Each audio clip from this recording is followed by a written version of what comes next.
What's up, YouTube? This is Too Raw for Sports. All right.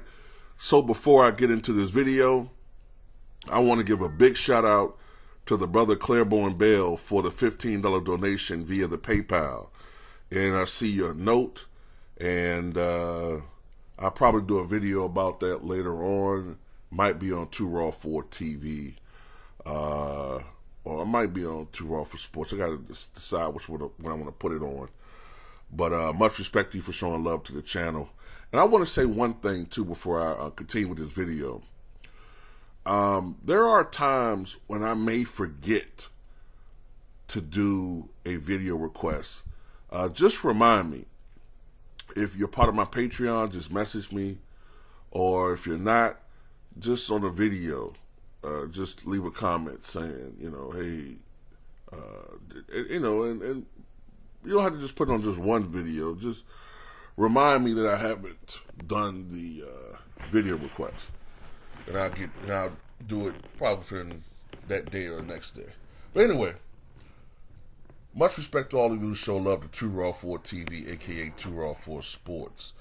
So one of the things that I think we all can agree on, even younger people, is that the players of today, even though they are very skilled in many ways and can do things with the basketball that players of the past could not.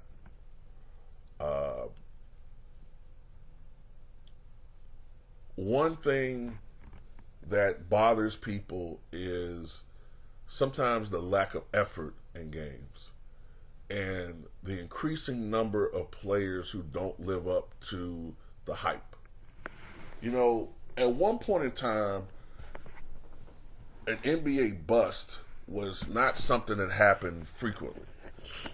You didn't really start seeing a lot of NBA. Now look, there are players that didn't quite live up to their expectations, but to call them a bust, even Joe Barry Carroll was pretty damn good for a few seasons in the NBA. But when I say bust, I mean guys who were projected to be stars and were so bad, or at least appeared to be so bad, that they wouldn't even done well in the old goddamn CBA, let alone the G League. And, a lot of it has to do with these guys getting too much too soon, too fast. So the drive to be great, is just not there unless you want to be a great player. But that's not what drives a lot of these guys today. And Michael Jordan saw that years ago. This was just 2 years after his retirement. The final one. So this is 2005, and this is what he had to say about the younger players in the NBA. Now, mind you, this is my generation he's talking about. It's 2005, so I know this is when I was around 24, 25 years of age. So he's talking about people, the players that were my age at the time. He said, quote, "Most of the young kids right now, and we don't know how great they're going to be, but they got 5-year guarantees, millions of dollars, admiration of many. You look back at our era, the Michael Jordans, the Magic Johnsons, Larry Birds, Charles Barkleys, we earned what we got. We had a game that could validate their admiration. Now they get that before they play one game. I think it sets a bad work ethic. When you get something so easily, you're not going to work as hard." And look, I don't like to penalize rich people for being rich.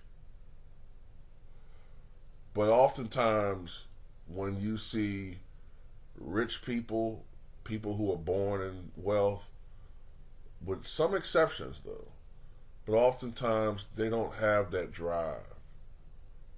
You know what I'm saying? Oftentimes, when you see rich kids, they often are fuck-ups, who often, are mentally weak. They're often victims of their own excesses. You know what I'm saying? By that I mean, oftentimes they are prone to alcoholism, being drug addicts, because they're always chasing some high, chasing something to make them feel good about themselves. Because these people often they have everything, but it's not enough. When you're poor, when you're like you're like Steve Francis. He just comes to mind because I did a video about him. When you're living on food stamps and living in an apartment with 18 people living there, and you got roaches and rats, that type of shit drives you to get the fuck up out of there and make something out of yourself. When your stomach is on your back, the only thing that you can put on your stomach is some goddamn 2-day-old crackers, or you eating goddamn bacon sandwiches. I've been there before. Goddamn, all you got in the house is Bacos and a thing of Bacos and shit you put on the salad, and you got some fucking bread and some cheese, and you trying to like invent shit to think will taste good. I've been there before. But that's what drives you to go out there and work harder, or to even tolerate things that you normally wouldn't be able to tolerate, or to push yourself to do things that you wouldn't be able to do before. And today's players, I don't think a lot of them want to be great. They talk about it, but I think what drives most of these guys is to be rich. They want to live that rich basketball player life. They want to be rich. They want to play just good enough to stay in the NBA. And that's about it. Now, if you fray their egos a little bit, if their egos get a little bit touched up, then they might be motivated temporarily to go out there and play at a high pace. But nah. We don't have... Think about it like this. Do we really have a league that has players like Michael Jordan and Drexler and Barkley and Malone and Stockton and a Ewing or an Olajuwon, or Shaq, you know what I'm saying, or Pippen, or Bird, or Magic?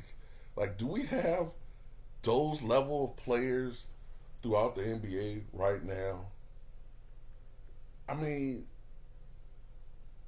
we have talent, but do we really have that top tier level of players that are maximizing their potentials playing like that right now? I don't think so.